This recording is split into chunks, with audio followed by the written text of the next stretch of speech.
दोस्तों, मुकेश अंबानी ने हाल ही में अभी ग्रीन एनर्जी के क्षेत्र में 80,000 करोड़ रुपए की इन्वेस्टमेंट की बात की थी और उसके बाद से धड़ाधड़ सभी सोलर इंडस्ट्री से रिलेटेड कंपनीज को खरीद चुके हैं, जिसमें एक चाइनीज कंपनी का मेजर स्टेक भी शामिल है। जहां पहले गौतम अडानी चाइनीज कंपनी के लिए मुसीबत बने हुए थे, अब मुकेश अंबानी भी इस फील्ड में कदम रख के बाकी सभी कंपनियों और अडानी की मुसीबत को बढ़ा दी है। अब ऐसा लगता है कि अब एक नई सोलर वॉर होने वाली है। देखते हैं कौन बनता है इसके अंत में भारत और दुनिया का सबसे बड़ा सोलर किंग। लेकिन जैसा कि हमने पहले बताया कि सोलर क्षेत्र में गौतम अडानी पहले से ही छाए हुए हैं, तो फिर मुकेश अंबानी ने ऐसा क्या नया किया है कि वो गौतम अडानी को भी पीछे छोड़ सकते हैं इस रेस में। जानने के लिए वीडियो में एंड तक बने रहिएगा हमारे साथ। लेकिन उससे पहले अगर आप हमारे चैनल पर पहली बार आते हैं तो सब्सक्राइब कर लीजिएगा याद से और बेल आइकन दबाना ना भूलें।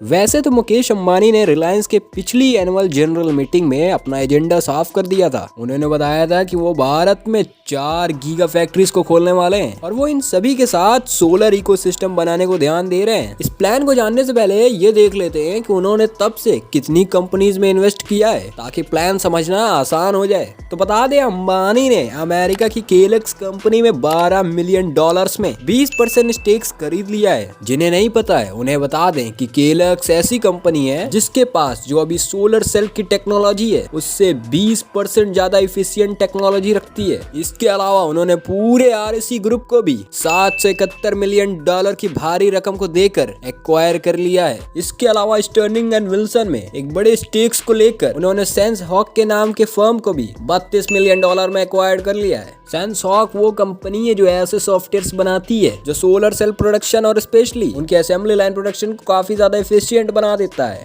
अब आते हैं मुकेश अंबानी के प्लान पर। उनकी एजीएम के मुताबिक उनकी पहली गीगा फैक्ट्री पूरी तरह से सोलर एनर्जी प्रोडक्शन पर फोकस करेगी, यानी कि पहली गीगा फैक्ट्री में सोलर सेल प्रोडक्शन का काम शुरू किया जाएगा, जिस वजह से इतनी सारी कंपनीज को खरीदा गया है, ताकि खुद दोबारा से रिसर्च करने के बजाय इन कंपनी की टेक्नोलॉजी से ही भारत में प्रोडक्शन शुरू किया जाए। साथ ही इस गीगा फैक्ट्री से रिलायंस का खुद भी 2030 तक 100 गीगावाट पर आवर की इलेक्ट्रिसिटी जनरेट करने का प्लान है। इसके अलावा मुकेश अंबानी की दूसरी gigafactory efficient large scale quite battery बनाने पर फोकस करेगी, जहां दिन भर में जनरेट की जाने वाली सोलर एनर्जी को स्टोर किया जा सकेगा। ये फैक्ट्री मुकेश अंबानी के विजन को बहुत ही क्लियरली एक्सप्लेन करती है, क्योंकि मुकेश अंबानी ने सोलर कंपनीज को नहीं बल्कि सोलर इकोसिस्टम बनाने की बात कही थी, जिसमें हर एक चीज के लिए डेडिकेटेड मॉड्यूल है। अब इसे आप समझना चाहें तो तीसरी गीगा फैक्ट्री की तरफ चलते हैं, जहां उनका पूरा फोकस हाइड्रोजन फ्यूल के ऊपर रहने वाला है, जिसे वो इलेक्ट्रिक व्हीकल के साथ साथ ऑल्टरनेटिव फ्यूल की तरफ पुश कर रहे हैं। अगर हम इस इकोसिस्टम के प्लान को टेस्ला के मॉडल के हिसाब से समझना चाहें तो टेस्ला ने इलेक्ट्रिक कार तो बनाई थी, लेकिन उस इलेक्ट्रिसिटी को जनरेट करने के लिए अभी भी लोगों को कोयला या फॉसिल फ्यूल जला के ही जनरेट करना पड़ रहा था, जिस वजह से एनवायरमेंट पर कोई पॉजिटिव इम्पैक्ट नहीं पड़ रहा था। एक बड़ी वजह थी कि टेस्ला को सिंगापुर में टैक्स ब्रेक नहीं दिया गया था, जबकि एलन मस्क ये डिमांड कर रहे थे कि अगर सिंगापुर चाहता है कि उनके वहाँ फॉसिल फ्यूल्स के द्वारा होने वाला नुकसान घटे, तो सिंगापुर को टेस्ला से कुछ वक्त तक टैक्स ना लेकर उन्हें वो एक्सपैंड कर देना चाहिए। ऐसे में टेस्ला के पास जो सॉल्यूशन था वो आधा था। इसी गलती को मद्देनजर रखते हुए अंबानी ने पहले ही गीगा फैक्ट्री में सोलर एनर्जी प्रोडक्शन का काम शुरू कर दिया। दूसरी में उन्होंने स्टोर करने की